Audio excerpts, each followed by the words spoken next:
देखियो तरुआ तरल, आलू परोर के सब्जी, आम के चटनी मीठा वाला, आ उसका स्पेशल बड़ी के तीमन। तो भात ल ले छी।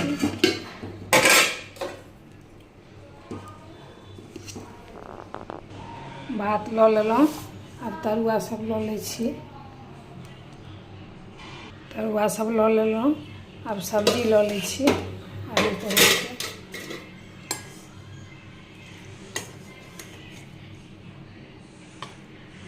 अब बड़ी ल ले छी। किनका किनका बड़ी पसंद अछि बतायब कमेंट कऽ के। हमरा तो बड़ी बहुत पसंद अछि।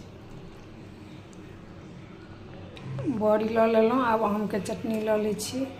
आम के चटनी प्लेट में ल ले छी। देखियो आम के चटनी ल लेलहुँ। उसका खाना केहन लागल अहाँ सबके हमर। दहियो अछि, दही बाद में लेब। ठीक है, नीक लागल तो कमेंट करब, लाइक सब्सक्राइब सेहो करब। आ नीक लागल खाना तो खाए ला चलि हमहूँ जाइ छी खाए ला। मिलै छी अगला वीडियो में।